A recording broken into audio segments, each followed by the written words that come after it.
pembahasan dampak PPKM pada pandemi COVID-19, di mana tujuan diadakannya diskusi kelompok ini untuk memenuhi ujian akhir semester public speaking. Selanjutnya, kami akan melanjutkan pembahasan mengenai dampak PPKM yang dialami secara langsung oleh narasumber kami. Di sini kita sudah menghadirkan 2 narasumber yang terkena dampak dari PPKM ini. Selamat siang Kak, boleh memperkenalkan dirinya? Ya, Kak, siapa namanya? Selamat siang Kak, nama saya Zevanya Kak. Nama Kakak? Saya dengan Ola. Oke, terima kasih ya Kak udah memberikan kesempatan waktunya untuk hadir ke sini. Kalau boleh tahu profesi dari kakak-kakaknya apa nih? Kebetulan saya punya kedai kopi di daerah Bekasi. Kalau Kakak? Saya sebagai marketing di salah satu perusahaan yaitu Yamaha, tepatnya di daerah Bekasi. Oke, sesuai pembahasan nih dampak PPKM. Dampak PPKM untuk pebisnis dan karyawan kayak kakak-kakak ini apa ya? Untuk kakak dulu deh. Dampak PPKM dari pebisnis kakak. Iya, dampaknya sih besar banget ya, karena di lagi pandemi gini, apalagi PPKM ya, dimana kita nggak boleh buka full sampai jamnya. Biasanya kita tutup jam 12, jam 11, ini kita cuma sampai jam 8. Dan juga efeknya tuh lebih sepi sih, sepi pengunjung, dan juga kayak untuk cuma bisa take away. Kadang kan juga ada beberapa orang yang butuh untuk dine in ya, karena butuh stay untuk meeting juga. Mereka tuh banyak mau dine in di sini tapi nggak bisa gitu loh. Jadi mungkin kayak ngehambat untuk penghasilan kita banget sih gitu. Untuk take away juga kan kayaknya nggak begitu menjamin untuk kita sih gitu. Secara sangat ngefek banget sih untuk kita yang dagang gini sih. Iya, berpengaruh banget berarti ya kayak. Sangat. Kalau buat KJV-nya dampak PPKM ini apa ya untuk karyawan? Kalau untuk saya pribadi sih hampir mirip dengan peristiwa yang dialami Kak Ola. Hanya saja kalau untuk di perusahaan saya bekerja, saya kan memiliki target yang harus dicapai untuk setiap bulannya. Karena yang saya rasakan untuk saat ini tuh sangat jauh sekali gitu perbandingannya.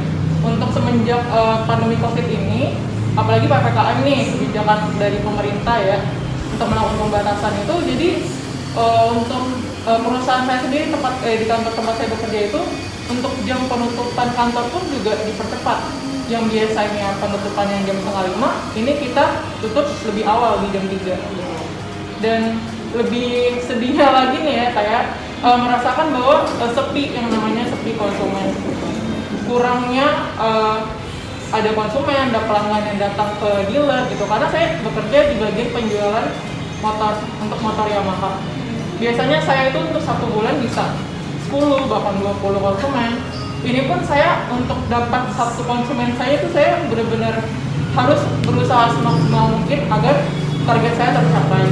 Saya sudah menggunakan berbagai macam sosial media, bahkan saya berusaha untuk menyebarkan brosur di beberapa tempat, bahkan rumah-rumah warga pun saya juga terbilang masih sulit untuk mendapatkan konsumen gitu.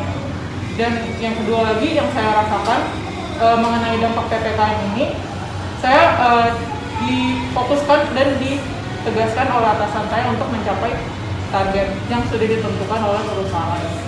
Namun sangat disayangkan, memang benar-benar susah sekali untuk mencapai target tersebut. Lalu kami juga telah mendengar bahwa apabila target ini tidak tercapai untuk 1 bulan ke depan, maka karyawan akan secara terpaksa dirumahkan, bahkan di PHK. Kami juga sempat sebelumnya saat pandemi COVID itu, kami merasakan namanya pemotongan gaji upah gitu.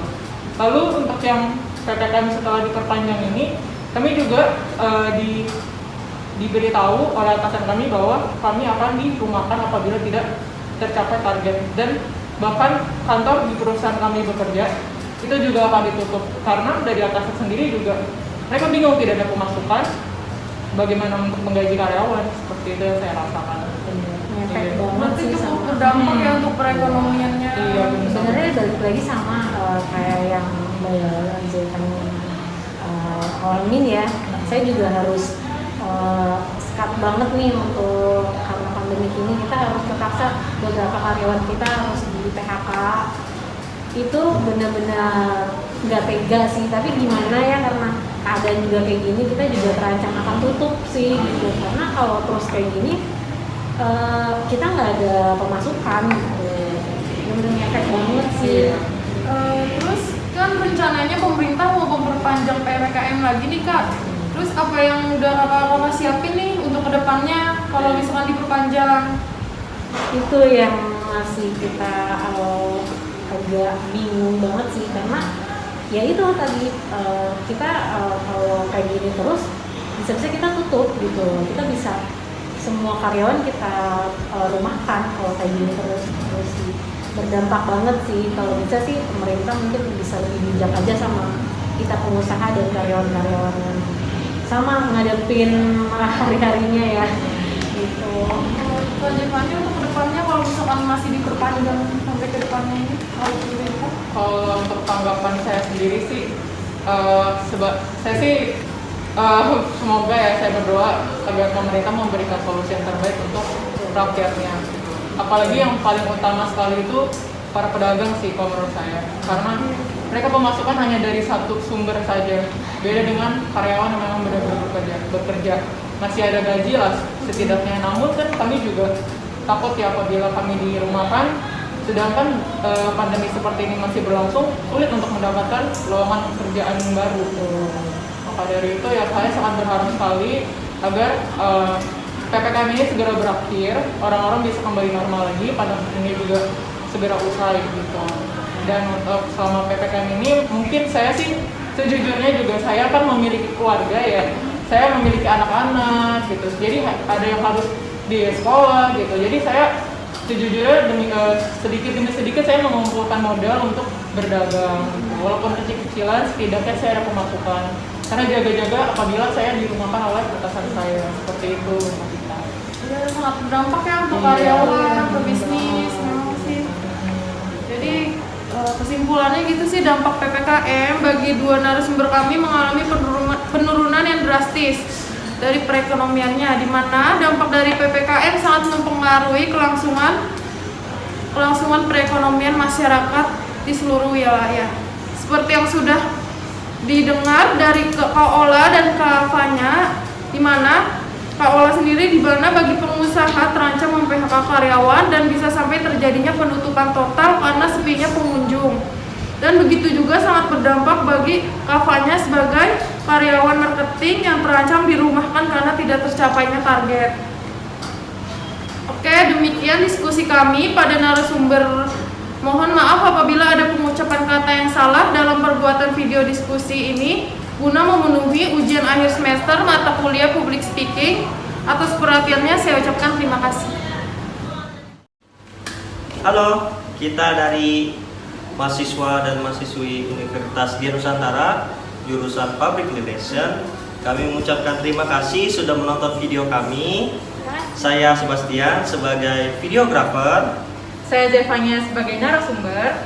Saya Evita Angelika sebagai moderator. Saya Nur Nudia Sola sebagai narasumber. Semoga apa yang telah kami buat ini dapat berguna bagi kita semua. Terima kasih.